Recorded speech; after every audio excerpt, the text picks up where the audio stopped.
Saudara-saudara sekalian, izinkan saya menceritakan sedikit latar belakang kenapa saya akhirnya menerima ini. Orang yang paling bertanggung jawab namanya Ahok.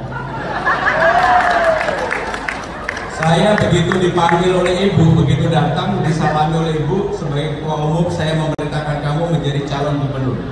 Saya bilang, Mbak bercanda. Saya 27 tahun loh menyiapkan segala sesuatu kepada Mbak. Ini Pak Ahok saksinya. Nggak mau, saya bilang. Nggak mau. Enggak, ini hak prerogatif saya gunakan. Saya bilang nggak mau. Kenapa nggak mau? Saya memerintahkan, saya ketua umum kamu atau bukan? Nggak mau, Mbak. Yaudah kamu telepon istrimu dulu. Benar-benar saya telepon istri seperti yang diceritakan Pak Ahok tadi. Istri saya juga langsung bilang, enggak, ngapain? Karena dikasih waktu 30 menit, saya nggak buru-buru balik. Saya teleponlah Presiden. Apapun saya harus profesional dan hormat kepada Presiden yang saya bantu.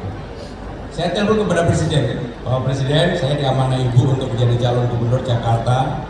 Beliau ketawa ngakak seperti yang saya ceritakan. Udahlah Mas, ambil saja, itu amanah. Akhirnya nggak ada titik temu.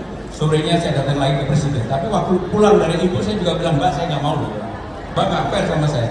Nggak banyak orang yang berani bilang begitu ke Ibu Mega. Saya karena sudah 27 tahun, bahkan sudah 28 tahun dengan beliau. Saya bilang, Mbak nggak fair sama saya. Selama ini apa sih yang saya kurang dari Mbak? Semua yang Mbak tugaskan saya kerjakan. Besoknya saya bertemu lagi dengan Ibu. Saya bilang begini, Mbak, saya dengan bahasa Jawa yang halus, Mbak. Saya kalau udah berdua manja-manja supaya dia hatinya terketuk. Saya bilang begini, Mbak, udahlah Mbak putusin aja, mau Pak Ahok, mau Bang Dul, Bang Karno. Saya bertanggung jawab untuk pendanaannya. Wah, malah marah. Kamu, saya ini ketua umum kamu.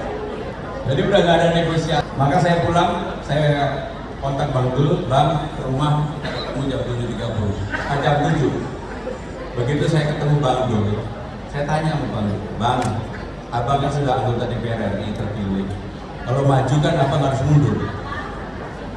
Beliau bilang, saya siap kalau Mas berani dan maju. Jadi itulah yang kemudian membuat saya mulai ragu-ragu. Saya masuk ke dalam rumah, saya ketemu istri saya bilang, Bang Dul gak setuju maju. Udahlah, kamu sama Ibu Mega kan sudah 27 tahun. Bismillah, maju aja kamu. Itu istri saya. Begitu saya kembali, saya telepon dengan Bang Dul, saya telepon ke Ibu, Mbak, saya sama Dul, besok kami mendaftar jam 11, tolong administrasinya disiapkan. Langsung Ibu, kamu belum apa-apa udah perintahin saya. Bang Dul, tapi Ibu nangis waktu itu karena saya mau. Saudara-saudara sekalian, sejak itulah hidup saya berubah total.